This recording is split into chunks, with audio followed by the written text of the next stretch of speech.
Welcome friends, hope you all are doing well. Today we are going to discuss on ultrastructure of a typical bacterial cell. स्वागत है दोस्तों, उम्मीद है आप लोग अच्छा कर रहे होंगे, अच्छे से पढ़ रहे होंगे। और आज हम चर्चा करेंगे एक बैक्टीरिया की कोशिका या एक जीवाणु की कोशिका के सूक्ष्म निर्माण के बारे में। A bacterial cell divided into parts, structure external to cell wall and structure internal to cell wall. एक बैक्टीरिया की कोशिका को दो भागों में विभाजित किया जा सकता है, कोशिका भित्ति के बाहर पाए जाने वाले अंग और कोशिका भित्ति के अंदर पाए जाने वाले अंग। Structures external to cell wall consist flagella, pili और फिम्बरी, कैप्सूल और slime layer and cell wall. And structures internal to cell wall cytoplasmic membrane और plasma membrane, cytoplasm, inclusions, mesosomes and nuclear material. अगर कोशिका भित्ति के बाहर वाले पाए जाने वाले अंगों की बात करें तो फ्लैजिला, पाइली अथवा फिम्बरी, कैप्सूल अथवा स्लिम लेयर और सेल वॉल या कोशिका भित्ति। और कोशिका भित्ति के अंदर पाए जाने वाले जो निर्माण होते हैं या अंग होते हैं उनमें साइटोप्लाज्मिक मेम्ब्रेन या प्लाज्मा मेम्ब्रेन, साइटोप्लाज्म या कोशिका द्रव्य, इंक्लूजन्स, मीजोसोम्स और न्यूक्लियर मटेरियल या आनुवांशिक पदार्थ। So first we are going to discuss on structures external to cell wall. First, flagella. Flagella are long, hollows, helical, filamentous organs of locomotions that arises from cytoplasmic membrane and pass through cell wall. Flagella एक लंबा, खोखला, घुमावदार, रेशेदार अंग होता है जो कि साइटोप्लाज्मिक मेम्ब्रेन से प्रारंभ होता है और कोशिका भित्ति को पार करता है। यह किसी भी कोशिका की गति के लिए आवश्यक होता है या जिम्मेदार होता है। They are 10 to 20 nanometre in diameter and found on gram positive and gram negative bacteria. यह 10 से 20 नैनोमीटर लंबा होता है और ग्राम पॉजिटिव और ग्राम नेगेटिव दोनों तरह के जीवाणुओं में पाया जाता है। The location of flagella on a cell wall varies depending upon the bacterial species. जो स्थिति होती है फ्लैजिला की वह भिन्न भिन्न होती है भिन्न भिन्न जीवाणुओं की प्रजातियों में, यानी अलग प्रजाति अगर है तो उसमें अलग तरीके से फ्लैजिला पाए जाएंगे। A flagellum consist of 3 parts, basal body, hook, filament. एक फ्लैजिला जो होता है या फ्लैजिलम जो होता है वह 3 हिस्सों से मिलकर बना होता है, बेसल बॉडी, हुक और filament. Basal body, it constitute the extreme basal part of the flagellum attached with plasma membrane. जो बेसल बॉडी होता है यह प्लाज्मा मेम्ब्रेन से जुड़ा होता है, सबसे भीतरी हिस्सा होता है जो कोशिका के अंदर पाया जाता है और प्लाज्मा मेम्ब्रेन से या प्लाज्मा झिल्ली से यह जुड़ा होता है। Hook, it represent a broader and thicker basal region of flagellum and passes out through cell wall. जो हुक होता है यह सबसे बड़ा और मोटा हिस्सा होता है फ्लैजिलम का और कोशिका भित्ति को यही पार करता है। अर्थात जो बेसल बॉडी होती है वह जुड़ी होती है प्लाज्मा मेम्ब्रेन से और हुक उसे पार कराता है कोशिका भित्ति। सबसे मोटा हिस्सा और सबसे बड़ा हिस्सा फ्लैजिलम का ये होता है। Next, filament. It is thinner, elongated and terminal part of flagellum. Flagellum consists mainly of a protein called flagellin. जो फिलामेंट तीसरा हिस्सा होता है फिलामेंट, यह पतला, लंबा और अंतिम हिस्सा होता है फ्लैजिलम का। और जो फ्लैजिलम का निर्माण होता है वह एक प्रोटीन होता है फ्लैजिलिन, उसके द्वारा होता है। फ्लैजिलिन के द्वारा फ्लैजिलम का निर्माण होता है और फ्लैजिलम के 3 पार्ट होते हैं, बेसल बॉडी, हुक और filament. Flagellar types of bacteria. On the pattern of flagellar arrangement, bacteria can be grouped as monotrichous, amphitrichous, lophotrichous, peritrichous. Bacteria को विभाजित किया गया है उनमें पाए जाने वाले फ्लैजिला के आधार पर, फ्लैजिला के अरेंजमेंट के आधार पर कि किस स्थिति में फ्लैजिला पाए जाते हैं, उसके आधार पर बैक्टीरिया को क्लासिफाई किया गया है, वर्गीकृत किया गया है। मोनोट्राइकस, एम्फीट्राइकस, लोफोट्राइकस और पेरीट्राइकस के रूप में। Monotrichous, bacteria with single polar flagellum. Monotrichous में एक फ्लैजिलम पाया जाता है, एक ध्रुवीय फ्लैजिलम पाया जाता है। Amphitrichous, bacteria with single polar flagellum और tuft of flagella at both poles. या तो इस एम्फीट्राइकस में या तो एक फ्लैजिलम पाया जाएगा या फिर दोनों छोरों पर फ्लैजिला का गुच्छा पाया जाएगा। Lophotrichous, bacteria with tuft of flagella at one pole. Lophotrichous में जो फ्लैजिलम का गुच्छा होगा वह एक छोर पे पाया जाएगा। एम्फीट्राइकस में दोनों छोर पे और लोफोट्राइकस में एक छोर में यह गुच्छा पाया जाएगा। Next, peritrichous, bacteria with flagella distributed all round the cell wall. जो पेरीट्राइकस होता है उस बैक्टीरिया में फ्लैजिला पूरी कोशिका भित्ति पर बिखरे होते हैं या पाए जाते हैं। मोनोट्राइकस में एक ध्रुवीय फ्लैजिलम पाया जाता है। एम्फीट्राइकस में दोनों छोरों पर एक एक या फिर गुच्छे के रूप में पाए जाते हैं। लोफोट्राइकस में एक पोल पर, एक ध्रुव पर फ्लैजिला का गुच्छा पाया जाता है और पेरीट्राइकस में फ्लैजिला पूरी सेल वॉल पर पाए जाते हैं। Functions, flagella help in mortality of bacteria. Flagella जो होते हैं वह जीवाणु की गति के लिए जिम्मेदार होते हैं। नंबर 2 ऑर्गन, पाइली और fimbriae. Pili are hollow non-helical filamentous appendages that are thinner, shorter and more numerous than flagella। पाइली या फिम्बरी एक प्रकार का खोखला, बिना घुमावदार, रेशेदार उपांग होता है जो कि पतला, छोटा और अधिक संख्या में फ्लैजिला की अपेक्षा पाया जाता है। Pili occurs in both flagellated and non flagellated bacteria. Pili दोनों तरह के बैक्टीरिया जिसमें फ्लैजिला पाया जाता है या जिसमें फ्लैजिला नहीं पाया जाता है, दोनों तरह के बैक्टीरिया में पाए जाते हैं। Each bacterium possesses 100 to 200 peritrichously borne pili originating from cell membrane.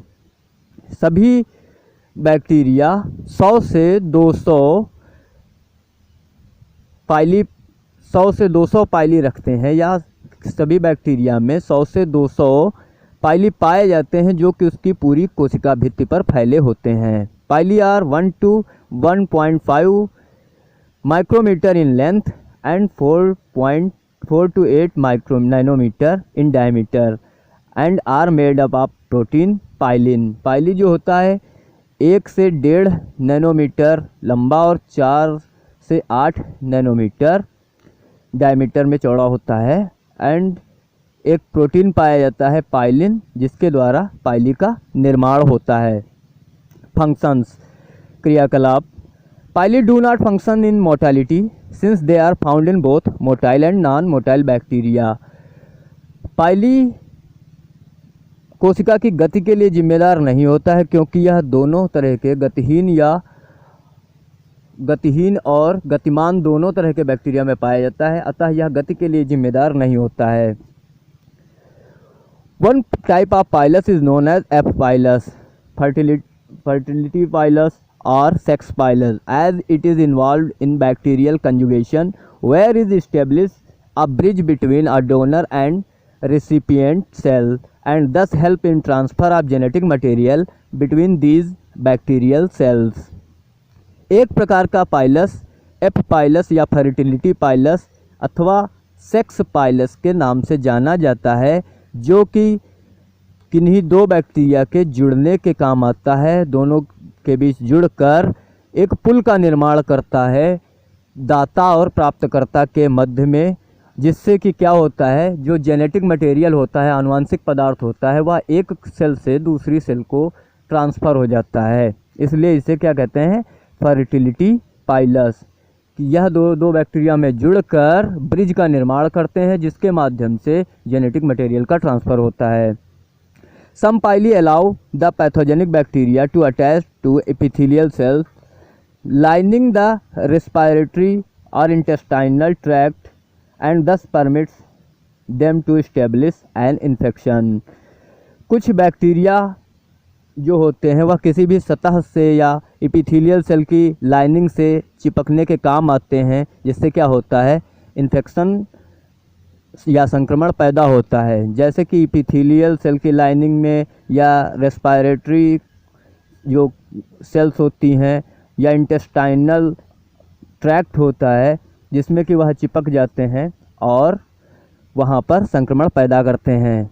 उदाहरण के लिए N gonorrhoeae adheres specifically to human urethral और cervical epithelium by means of fimbriae and causes a venereal disease gonorrhoea. N gonorrhoeae नामक जो bacteria होता है वह मानव की यूरेथ्रल अथवा सर्विकल एपिथेलियम में चिपक जाता है और वहाँ पर एक संक्रमण पैदा करता है जिसका नाम गोनोरिया होता है। गोनोरिया के संक्रमण के लिए एन गोनोरिया जिम्मेदार होता है, जिसकी पाइली अथवा फिम्बरी चिपक जाती हैं एपिथेलियल सेल से और वहाँ पर संक्रमण पैदा करती हैं। थर्ड, कैप्सूल और slime layer. Many bacteria produce substance of high molecular weight at the time of their active growth. These substances collect on surface of cells and form a gelatinous covering around these cells. बहुत सारे bacteria जब विकास अपना कर रहे होते हैं तो वह एक जिलेटिनियस चिपचिपा पदार्थ स्रावित करते हैं जो कि उसकी सतह पर चिपकता जाता है। जिलेटिन जैसा होता है जो पदार्थ, जिसका कि हाई मॉलिकुलर वेट होता है, अणुभार जिसका ज़्यादा होता है, और यह एक तरह का जिलेटिनियस कवरिंग बनाता है कोशिका के ऊपर। When the gelatinous covering does not form a persistent layer but is present more diffusely forming a loose mass और matrix around the bacterial cell. जबकि वह जिलेटिन की जो कवरिंग होती है दृढ़ परत नहीं बनाती है, तब तक वह एक लूज मास या मैट्रिक्स जैसी होती है, एक जाल अथवा नरम कवर जैसा होता है बैक्टीरिया की कोशिका के ऊपर। When the gelatinous covering forms a well-defined persistent layer, it is called capsule. Most bacterial capsule are composed of polysaccharide. और जब भी यह कवरिंग जिलेटिनियस कवरिंग मजबूत दृढ़ हो जाती है, ठोस हो जाती है, तो इसे कैप्सूल का नाम दिया जाता है। बहुत सारे बैक्टीरिया पॉलीसैकेराइड का कैप्सूल बनाते हैं। उदाहरण के लिए capsule of Klebsiella pneumoniae. But few capsules are composed of polypeptide, for example capsule of Bacillus anthracis. लेकिन कुछ बैक्टीरिया जो होते हैं उनका कैप्सूल पॉलीपेप्टाइड का बना होता है, जैसे बैसिलस एंथ्रासिस का capsule. Functions: capsule provides protection against temporary drawing bye binding water molecules. It may block attachment of bacteriophage. Capsule सुरक्षा प्रदान करता है बैक्टीरिया का सूखने से और साथ ही यह बैक्टीरियोफेज से जुड़ने को रोकता है। It may inhibit the engulfment of pathogenic bacteria by phagocytes and thus contribute to virulence of bacteria. यह पैथोजेनिक बैक्टीरिया को फैगोसाइट्स से रोकता है। फैगोसाइट्स कहते हैं सेल भक्षण को, जैसे वाइल्ड ब्लड सेल्स जो है बैक्टीरिया को भक्षण करती निगलती हैं। इंगल्फमेंट मीन्स निगलना होता है। It may inhibit the engulfment of pathogenic bacteria by phagocytes, अर्थात कोशिका भक्षण को रोकती हैं। WBC के द्वारा जो पैथोजेनिक बैक्टीरिया होते हैं, नुकसान पैदा करने वाले बैक्टीरिया होते हैं, उनका भक्षण किया जाता है। उससे कैप्सूल बैक्टीरिया की रक्षा करता है, जिसका परिणाम क्या होता है कि संक्रमण पैदा करने की क्षमता बैक्टीरिया की बढ़ जाती है और फैगोसाइट से कैप्सूल उसे बचा लेता है। It may promote attachment of bacteria to smooth surface. यह किसी भी सतह से बैक्टीरिया को जोड़ने का काम करता है। For example Streptococcus mutans, a bacteria which produce dental caries gets attached to smooth surface of teeth by secreting water insoluble capsule glucan. उदाहरण के लिए स्ट्रेप्टोकोकस म्यूटेंस नामक बैक्टीरिया होता है जो दांतों में गड्ढा करता है। तो क्या करता है कि उसकी जो कवरिंग होती है, जो कैप्सूल होता है या बैक्टीरिया जो स्रावित करता है, वह वाटर इंसॉल्युबल यानी जल में अघुलनशील परत जो कैप्सूल के रूप में बनाता है, वह चिपक जाती है दांतों से और दांतों में गड्ढे कर देती है। It may protects the bacteria from antibacterial agent such as lytic enzyme found in nature. जो कैप्सूल होता है वह बैक्टीरिया की रक्षा करता है कुछ प्राकृतिक प्रतिजैविक या एंटीबायोटिक से जो कि उसे तोड़ते हैं। लाइटिक तोड़ने वाले एंजाइम्स जो कि बैक्टीरिया को तोड़ सकते हैं, उनसे कैप्सूल उनकी रक्षा करता है। The capsular material for example dextrans which may be overproduced when bacteria or fed sugars become reserve of carbohydrates for subsequent metabolism। जो कि कैप्सूल बनाने वाला पदार्थ होता है जैसे कि डेक्स्ट्रान, वह कवर करे रहता है, खोल बनाए रहता है बैक्टीरिया के ऊपर, सतह का निर्माण करता है। जब बैक्टीरिया अधिक मात्रा जाता है, ग्लूकोज पा जाता है या शुगर पाकर उसे रिजर्व के रूप में रख लेता है, सुरक्षित कर लेता है, जिसका उपयोग वह आगे अपने मेटाबॉलिज्म में चयापचय में करता है। अर्थात भोजन के रूप में वह उस ग्लूकोज या शर्करा या डेक्स्ट्रान को अपने कैप्सूल में सुरक्षित कर लेता है। Fourth, cell wall. It is a rigid structure surrounding the plasma membrane and is present in all prokaryotes except mycoplasma and methanoplasma. कोशिका भित्ति।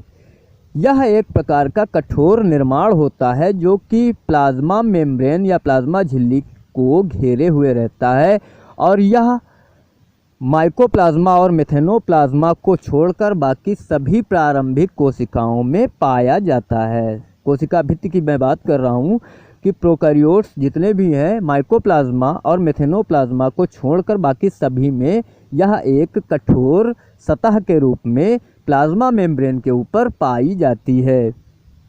Structure and chemical composition. The main constituent of और backbone of bacterial cell wall is peptidoglycan, also known as murine, muramic acid or mucopeptide, which is an insoluble porous cross-linked polymer of enormous strength and rigidity। जो structure, निर्माण और रासायनिक composition की बात करें, संगठन की बात करें, तो जो सबसे महत्वपूर्ण अथवा बैकबोन कहा जाता है बैक्टीरिया की कोशिका भित्ति की, वह पेप्टिडोग्लाइकान होता है। Peptide amino acid and glycan means glucose, जिसे कि म्यूरिन, म्यूरेमिक एसिड अथवा म्यूकोपेप्टाइड के नाम से भी जाना जाता है। यह एक अघुलनशील छिद्रदार आपस में जुड़े हुए पॉलीमर्स होते हैं जो कि बहुत ही मजबूत और दृढ़ होते हैं। Peptidoglycan is found only in prokaryotes where it occurs in the form of bag-shaped macromolecules surrounding the cytoplasmic membrane। जो पेप्टिडोग्लाइकान है यह सिर्फ प्रारंभिक कोशिकाओं में ही पाया जाता है और यहाँ पर यह बड़े बड़े अणुओं के रूप में जुड़कर साइटोप्लाज्मिक मेम्ब्रेन के ऊपर एक बैग के आकार का कवर बना लेते हैं। Peptidoglycan consists of two parts, a peptide portion and a glycan or sugar portion। Peptidoglycan दो हिस्सों से बनकर बना होता है, एक होता है पेप्टाइड पोर्शन और दूसरा ग्लाइकान अथवा sugar portion. First, peptide portion. Peptide portion composed of 4 amino acid, L-alanine, D-glutamine, either L-lysine or diamino pimelic acid and D alanine. 4 तरह के इसमें अमीनो एसिड पाए जाते हैं L alanine, D glutamine, L lysine अथवा die amino pimelic acid और D alanine.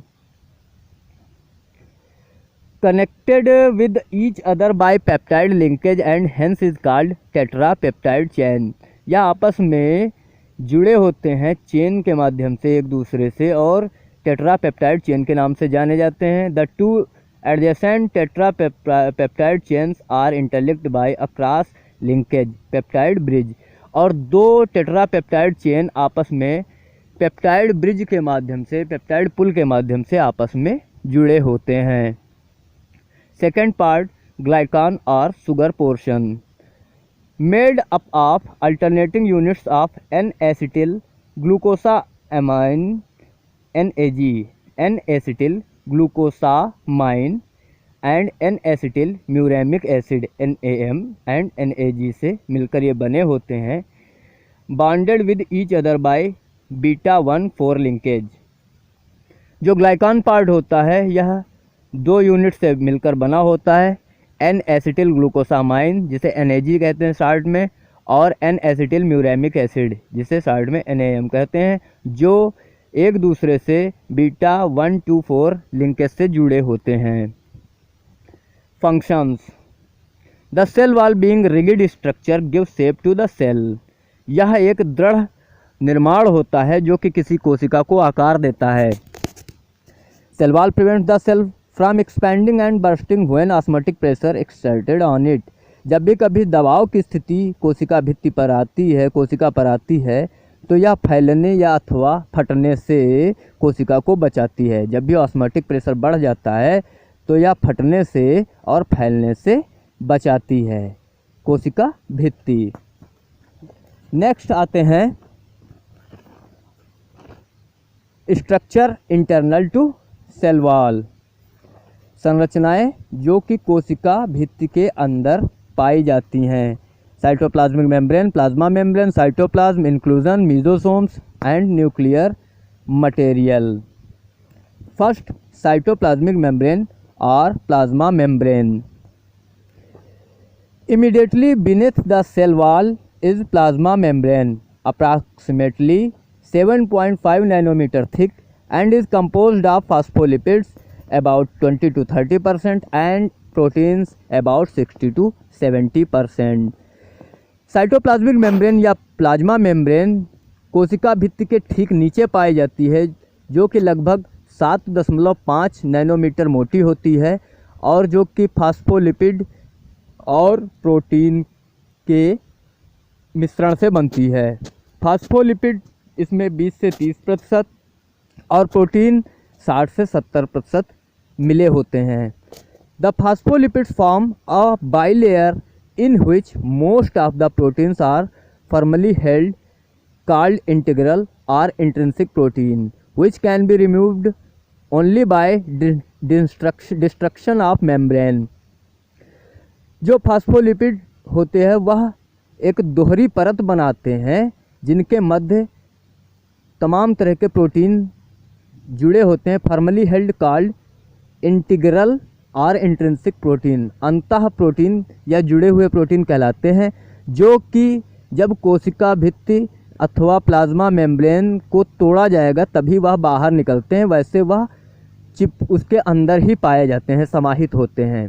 कहने का मतलब यह है कि जो प्रोटीन पाए जाते हैं इस लेयर में, साइटोप्लाज्मिक मेम्ब्रेन में, वह इतनी मजबूती से उससे जुड़े होते हैं, इंट्रिंसिक प्रोटीन या इंटीग्रल प्रोटीन, जो कि तभी निकाले जा सकते हैं जब साइटोप्लाज्मिक मेम्ब्रेन या प्लाज्मा मेम्ब्रेन को तोड़ा जाए या उसको नष्ट किया जाए। अदर प्रोटीन्स कॉल्ड पेरिफेरल और extrinsic proteins are loosely attached and can be removed by mild treatment such as osmotic shock। कुछ अन्य जो प्रोटीन होते हैं जिन्हें पेरिफेरल और एक्सट्रिंसिक प्रोटीन कहा जाता है, वह बहुत ही हल्के से जुड़े होते हैं इस मेम्ब्रेन से और जिन्हें कि मामूली झटके से या ऑस्मोटिक प्रेशर से तोड़ा जा सकता है, अलग किया जा सकता है। दो तरह के प्रोटीन प्लाज्मा मेम्ब्रेन में पाए जाते हैं। पहला होता है इंटीग्रल या इंट्रिंसिक प्रोटीन और दूसरा होता है पेरिफेरल और एक्सट्रिंसिक प्रोटीन। जो इंटीग्रल प्रोटीन होते हैं या इंट्रिंसिक प्रोटीन होते हैं वह कोशिका या की जो प्लाज्मा मेम्ब्रेन होती है उसके अंदर इस तरीके से मिले होते हैं कि बिना प्लाज्मा मेम्ब्रेन के तोड़े वह नहीं निकाले जा सकते। वहीं पर दूसरी तरफ के जो प्रोटीन होते हैं जिन्हें पेरिफेरल और एक्सट्रिंसिक या बाह्य प्रोटीन कहा जाता है वह बहुत ही लूजली अटैच्ड होते हैं, जो कि एक छोटे से झटके से ही अलग हो सकते हैं या हो जाते हैं। Function: the plasma membrane act as differently permeable barrier regulating the flow of materials in and out of the cell. Specific proteins like transport proteins in the membrane. जो प्लाज्मा मेम्ब्रेन होती है वह एक प्रकार का प्रवेश के योग्य जो बैरियर का काम करती है। तो वह देखती है कि कोशिका के अंदर कौन कौन से चीज़ें अंदर जा सकती हैं और कौन कौन सी चीज़ें बाहर जा सकती हैं। उदाहरण के तौर पर जो सेलुलर ट्रांसपोर्ट होता है वह स्पेसिफिक प्रोटीन्स, कुछ विशेष प्रोटीन्स के माध्यम से होता है, उनको पहचानना और अंदर जाने देना, और जो पहचान में नहीं आ रहे हैं उन्हें बाहर रखना, यह मुख्य काम होता है। Proteins transport protein in the membranes allow or facilitate the passage of small molecules like nutrients and waste products across the membrane. Specific proteins like transport protein in the membrane allow or facilitate the passage of small molecules like nutrients and waste products across the membrane. जो special protein होते हैं, विशेष protein होते हैं, उनको आने और जाने की सुविधा यह मेम्ब्रेन प्रदान करती है, जो कि न्यूट्रिएंट्स या पोषक पदार्थ लेकर अंदर जाते हैं और वेस्ट या खराब पदार्थ कोशिका के बाहर ले जाते हैं। It contains various enzymes involved in respiratory metabolism and in synthesis of cell wall, septum formation, membrane synthesis and DNA replication.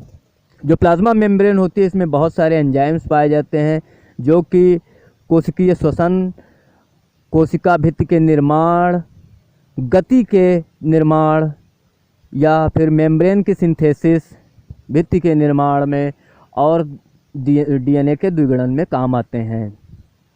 It is the site of generation of protein motive force, the force that drives ATP synthesis from ADP, certain nutrients transport system and flagellar motion. जो cytoplasmic membrane है यह एक ऐसी site है, ऐसी जगह है जहाँ से एटीपी का फॉर्मेशन एडीपी के द्वारा होता है ऊर्जा के लिए। यहाँ पर प्रोटॉन मोटिव फोर्स जनरेट होता है जिसके द्वारा एटीपी सिंथेसिस होती है एडीपी के द्वारा। इसके अलावा तमाम तरह के पोषक पदार्थों का आवागमन होता है और कोशिका की जो फ्लैजिला के माध्यम से गति होती है वह भी यहीं से जुड़ी हुई होती है। It contains specific attachment sites for chromosomes and for plasmid that plays vital role at the time of cell division. इसमें वह विशेष स्थान भी पाए जाते हैं जहाँ पर क्रोमोसोम और प्लाज्मिड जुड़े हुए होते हैं, जो कि बहुत महत्वपूर्ण जो रोल अदा करते हैं जब कोशिका का द्विगुणन होता है, कोशिका विभाजन होता है, उस समय इसका महत्वपूर्ण स्थान होता है क्योंकि इसी में कुछ विशेष स्थानों पर क्रोमोसोम्स और प्लाज्मिड जुड़े होते हैं। नेक्स्ट, साइटोप्लाज्म, कोशिका द्रव्य। It is a homogenous aqueous solution bounded by cell membrane and is divided into 3 distinct areas. यह एक समान का जलीय घोल होता है जो कि कोशिका भित्ति से बाउंडेड होता है, बंधा हुआ होता है या घिरा हुआ होता है और इसे 3 भागों में बांटा जा सकता है। Cytoplasmic area, chromatin area and fluid portion.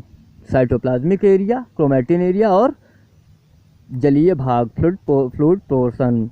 Cytoplasmic area, it is granular in appearance and rich in ribosomes 70S to 50S and 30S on which proteins are synthesized। जो साइटोप्लाज्मिक एरिया होता है वह दानेदार होता है और यहाँ पर बड़ी मात्रा में राइबोसोम्स पाए जाते हैं 70S और 50S और 30S, जहाँ जो कि प्रोटीन के निर्माण में, प्रोटीन के संश्लेषण में बहुत महत्वपूर्ण अपना काम करते हैं। Chromatin area, second chromatin area, जहाँ पर बड़ी मात्रा में डीएनए या आनुवांशिक पदार्थ पाया जाता है। Chromatin area is rich in DNA, यहाँ पर आनुवांशिक पदार्थ या जो है डीएनए पाया जाता है। Third fluid portion consisting of dissolved substance like cell solutes, metabolites, inorganic ions. जो द्रवीय या जलीय भाग होता है साइटोप्लाज्म का, कोशिका द्रव्य का, वह उसमें तमाम तरह के कोशिका के विलेय पदार्थ, चयापचय पदार्थ और अकार्बनिक आयन पाए जाते हैं। तीन जो हिस्से होते हैं कोशिका द्रव्य के, पहला साइटोप्लाज्मिक एरिया जिसमें राइबोसोम्स पाए जाते हैं, दूसरा क्रोमैटिन एरिया जहाँ पर डीएनए या आनुवांशिक पदार्थ पाया जाता है, और तीसरा फ्लूइड पोर्शन जहाँ पर कोशिका के विलेय पदार्थ जैसे सेल सॉल्यूट्स, मेटाबोलाइट्स यानी चयापचयी पदार्थ और इनऑर्गेनिक आयंस यानी अकार्बनिक आयन पाए जाते हैं। Next inclusions often content in the cytoplasm of prokaryotic cells is one or another type of inclusion granules. Inclusions are distinct granules that may occupy a substantial part of the cytoplasm. Cytoplasm में खासतौर से प्रारंभिक कोशिका के जो कोशिका द्रव्य होता है उसमें तमाम तरह के अलग अलग इंक्लूजन्स पाए जाते हैं जो कि अपना बहुत महत्वपूर्ण स्थान रखते हैं कोशिका द्रव्य में, साइटोप्लाज्म में। Inclusion granules are usually reserve material of some sort. जो इंक्लूजन ग्रैन्यूल्स होते हैं, जो इंक्लूजन दाने होते हैं, छोटे छोटे से टीनी सॉर्ट होते हैं, दाने होते हैं, ग्रैन्यूल्स होते हैं, वह कोशिका की ज़रूरत का सामान सुरक्षित रखते हैं, समय आने पर उसका उपयोग किया जा सके। ऐसे जो भोज्य पदार्थ या पोषक पदार्थ होते हैं उनको सुरक्षित रखते हैं। For example carbon and energy reserves may be stored as glycogen or as polybeta hydroxybutyric acid granules। उदाहरण के लिए कार्बन और ऊर्जा सुरक्षित रहता है ग्लाइकोजन अथवा पॉलीब्यूटा हाइड्रोक्सिल ब्यूटारिक एसिड के ग्रैन्यूल्स के रूप में। जो ऊर्जा कोशिका की ज़रूरत ऊर्जा की पड़ती है तब कुछ ग्रैन्यूल्स काम आते हैं जिनमें ग्लाइकोजन अथवा पॉलीबीटा हाइड्रोक्सीब्यूटायरिक एसिड के ग्रैन्यूल्स जिम्मेदार रहते हैं या उनका उपयोग होता है।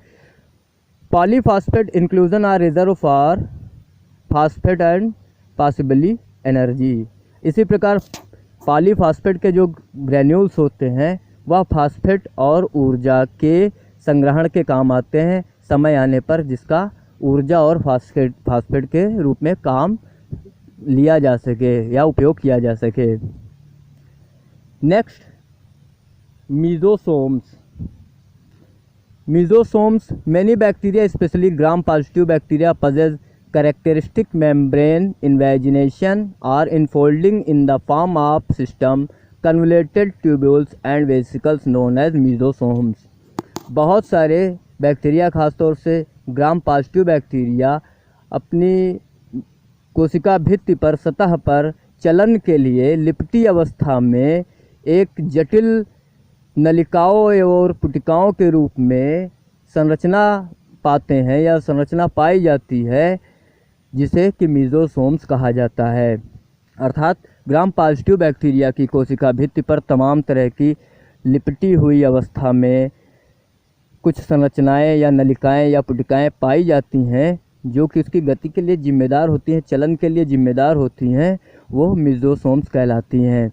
On the basis of their location in a cell they may be central, peripheral. अगर इनकी स्थिति के हिसाब से देखा जाए तो यह दो तरह की होती हैं, एक तो सेंट्रल और दूसरी peripheral. First central mesosomes penetrate deeply into cytoplasm, are located near the middle of cell and appear to be attached to nuclear material of cell. They are thought to be involved in DNA replication and septa formation at the time of cell division। जो central मीजोसोम्स होता है या होते हैं या cytoplasm या कोशिका द्रव्य में गहरे अंदर पाए जाते हैं। डीपली इनटू साइटोप्लाज्म, गहरे अंदर पाए जाते हैं और यह कोशिका के ठीक बीच के हिस्से में पाए जाते हैं और जहाँ पर न्यूक्लियर मटेरियल या जेनेटिक पदार्थ जो होता है संग्रहित होता है, आनुवंशिक पदार्थ जहाँ पर संग्रहित होता है वहाँ पर यह मेसोसोम्स पाए जाते हैं कोशिका के अंदर मध्य में। और माना जाता है कि यह जब डीएनए का द्विगुणन होता है और जब कोशिका का विभाजन होता है उस समय झिल्ली के निर्माण में, भित्ति के निर्माण में इनका बहुत बड़ा योगदान होता है। Periphery, they are thought to be involve in export of extra cellular enzymes like penicillinase.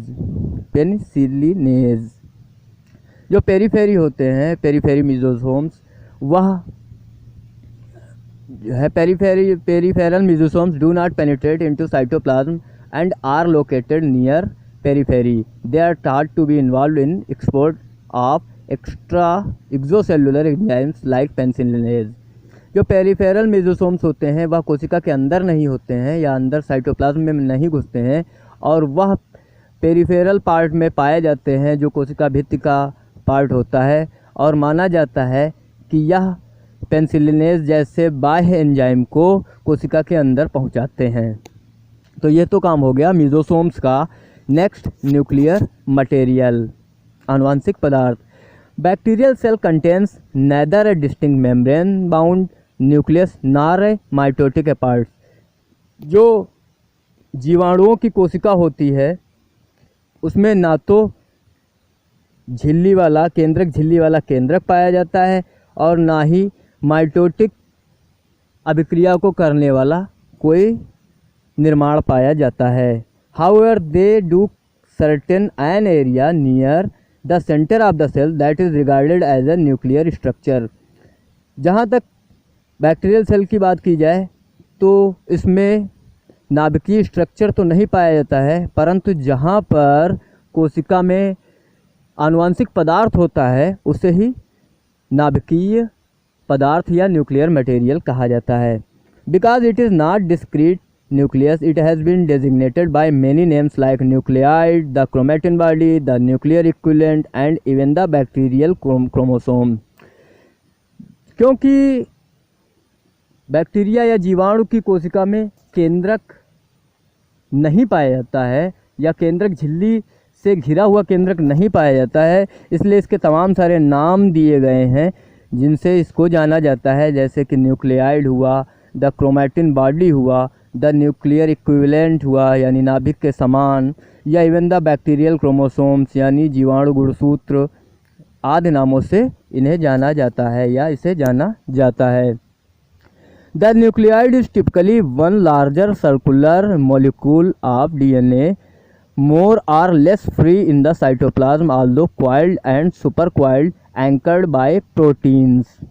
जो न्यूक्लियाइड होता है या जो ये नाभिकीय पदार्थ होता है, जेनेटिक मटेरियल होता है, यह लंबा सर्कुलर या गोल या घुमावदार अणु होता है डीएनए का, और या तो यह कोशिका भित्ति से जुड़ा होता है या तो यह मुक्त अवस्था में साइटोप्लाज्म में घूमता हुआ दिखाई देता है, जो कि क्वाइल्ड होता है यानी कि घुमावदार होता है, अथवा सुपर क्वाइल्ड होता है जो कि प्रोटीन के द्वारा लंगर की तरह जड़ा होता है। एंकर्ड बाय प्रोटीन, प्रोटीन के द्वारा जुड़ा होता है या घुमाव इसका प्रोटीन के द्वारा बाइंड होता है।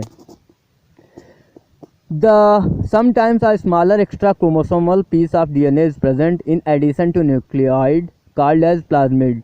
कभी कभी एक छोटा क्रोमोसोमल हिस्सा या क्रोमोसोम्स या डीएनए का हिस्सा पाया जाता है इस न्यूक्लियर मटेरियल के अलावा, जिसको कि न्यूक्लियाइड का हिस्सा या प्लाज्मिड कहते हैं। अर्थात जहाँ पर नाभिकीय पदार्थ होता है जो मेन न्यूक्लियाइड होता है, उसके अलावा भी थोड़ा सा डीएनए का कोई हिस्सा कोशिका में पाया जाता है जिसे कि प्लाज्मिड कहते हैं।